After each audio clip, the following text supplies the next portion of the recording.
امام اعظم ابو حنیفہ علیہ رحمہ فرماتے ہیں کوئی شخص کوئی کلمہ بولے اور اس میں 99 احتمال کفر کے ہوں اور ایک احتمال ایمان کا ہو،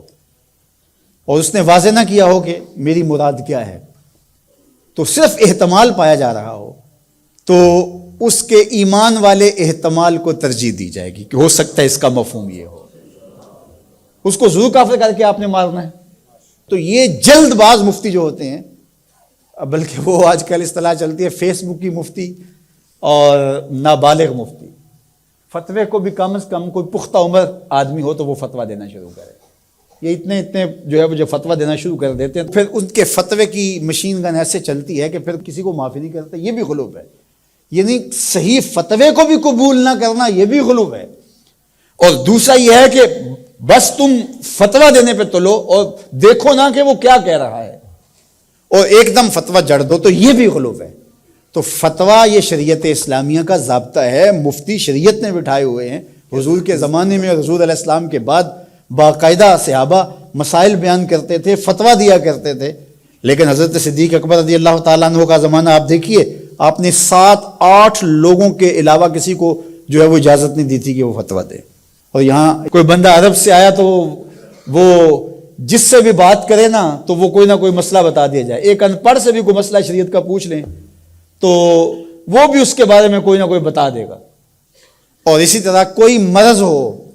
وہ آج کل وہ کرونا وائرس چل رہا ہے نا، تو اس کے اتنے علاج آگے ہیں کہ ابھی تک جو دنیا کے ماہرین بیٹھے ہیں سر جوڑ کے، ان کو بھی نہیں پتا جو علاج یہاں موجود ہیں۔ کوئی کہتا ہے پیاز کھاؤ تو ختم ہو جائے گا، کوئی فلاں چیز کھاؤ تو ختم ہو جائے گا۔ تو وہ کوئی بندہ عرب سے آیا یہاں، تو واپس جب گیا تو کہا کہ آپ وہاں گئے تھے بر صغیر میں، تو وہاں کے لوگوں کے حوال سناؤ، تو اس نے کہا کلو طبیب کلو مفتی، سارے کے سارے ڈاکٹر ہیں اور سارے مفتی ہیں۔ فتویٰ بھی ہر بندہ دیتا ہے اور ہر بندہ جو ہے وہ کوئی نہ کوئی نسخہ بھی بتا دیتا ہے۔ میں ایک دن لڑکوں کو بتا رہا تھا کہ میں شوگر کی وجہ سے، وہ ظاہر ہے یہ ایک ایسا مرض ہے کہ جو ظاہر ضرور ہو جاتا ہے، کہیں چائے ہو تو جی یا اس میں چینی نہ ڈالنا، یہ چیز نہ دینا، تو پتہ چل جاتا ہے شوگر ہے۔ میں نے کہا میرے پاس شوگر کے اتنے نسخے آ گئے ہیں کہ اگر میں چاہوں تو جو ہے وہ اس پہ کئی جلدوں میں کتاب لکھی جا سکتی ہے۔ تو یہ نہیں ہے، یہ اسی کا حق ہے جو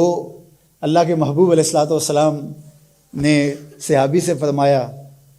کہ جاؤ فلاں ڈاکٹر اس زمانے کا طبیب تھا، فرمایا اس کے پاس جاؤ، وہ تمہیں کھجوریں دے گا۔ یعنی علاج بھی خود بتایا لیکن فرمایا اس کے پاس جاؤ۔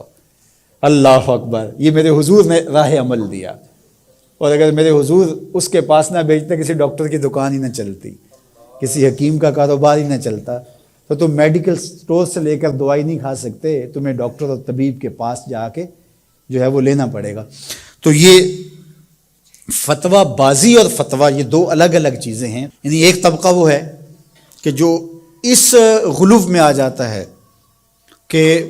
کسی کی زبان سے کوئی بات نکلی نہیں ہے،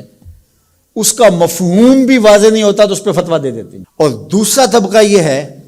کہ وہ صحیح فتوے کو بھی رد کر دیتے ہیں، یعنی وہ کہتے ہیں چھوڑو جی یہ فتویٰ بازی ہے، یہ وہ فتویٰ بازی کہہ کے شریعت کا کوئی پھر مسئلہ ہی نہیں بتا سکتا، پھر مفتی ہوتا ہے کس لیے ہے؟ تو مفتی کا تو کام فتویٰ دینا ہے، جہاں غلطی ہوگی تو وہ بولے گا کہ یہ غلطی ہوئی ہے، اس کی اصلاح کی جائے۔ افراط و تفرید کے یہ دو راستے ہیں کہ کچھ لوگوں نے شریعت کو اتنا آسان لے لیا، اتنا سہل لے لیا کہ جو مرضی کرتے رہو، اور وہ کیا کہتے ہیں یہ دین میں کوئی جبر نہیں ہے، اور آیت کیا پڑھتے ہیں لا اکراہ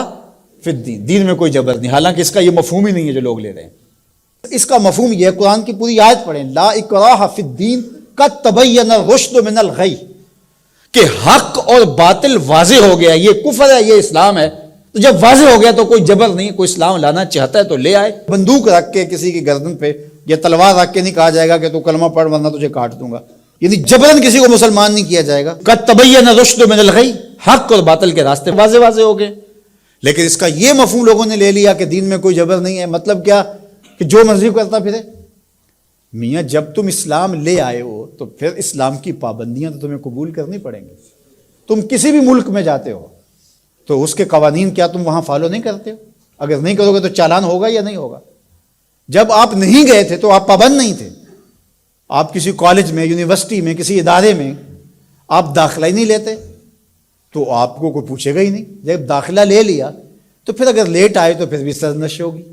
وقت سے پہلے چلے گئے پھر بھی پکڑ ہوگی، اس لیے کہ اب تم داخل ہو۔ جب تم اسلام میں نہیں تھے تو لا اکراہ فی الدین، لیکن جب تم نے کلمہ محمد عربی کا پڑھ لیا ہے